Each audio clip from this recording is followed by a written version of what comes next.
So did you know that sentence structure is addressed in 2 sections in the Australian curriculum? The first is called the general capabilities, and it describes the knowledge and skills and dispositions all young people need to live and work successfully in the 21st century. These skills are addressed through the content of all the learning areas.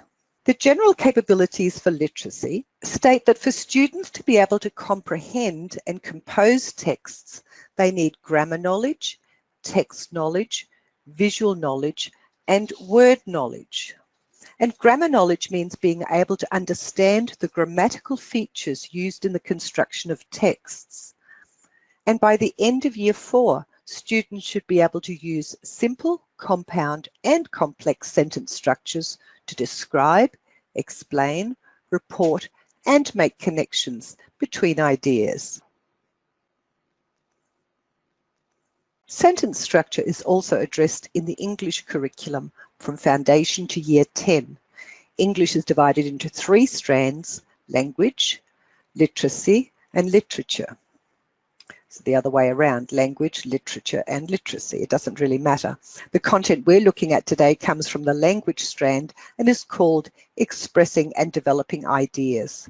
This substrand includes sentence and clause level grammar, word level grammar, visual language, vocabulary, and spelling. And today our focus is on sentence and clause level grammar. So text comes in many forms and can be spoken, visual, written, and multimodal. And it can be broken into paragraphs, sentences, clauses, phrases, and words. And when students understand the basic features of texts, it helps them develop and express their ideas orally and in writing. Clauses are the basic building blocks of a sentence and help students express their ideas in different ways. There are 2 types of clauses students should be familiar with. An independent clause, which is a complete thought and makes sense on its own. For example, the children swam. And a dependent clause that does not make sense on its own and must be joined with an independent clause. For example, while their parents watched. However, both dependent and independent clauses must have a subject and a verb. So that's very important to remember. Sentences are made up of independent and dependent clauses. A simple sentence has 1 independent clause. For example, again, the children swam. A compound sentence has 2 or more independent clauses which are joined by a conjunction such as and, but, or so. For example, the children swam and they rode their surfboards. And lastly, a complex sentence has 1 independent clause and 1 or more dependent clauses which depend on the main clause to make sense.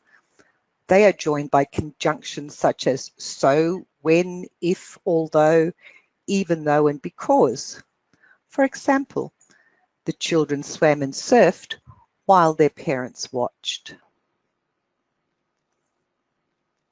Now that we've looked at the features of different types of sentences, we're going to use clauses to construct sentences.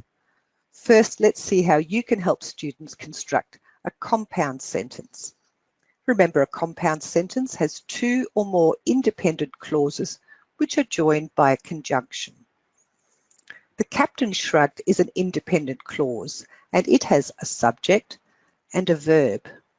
I can make this into a compound sentence by adding another independent clause such as the crew didn't notice and join it with a conjunction such as but. So now we have the captain shrugged, but the crew didn't notice. Instead of the captain shrugged, I can write the sea roared. So now I have a new sentence. The sea roared, but the crew didn't notice. Now it's your turn. I'd like you to write a new independent clause in the chat box to start this sentence. So instead of the captain shrugged, write a new independent clause that you could join to the rest of the sentence.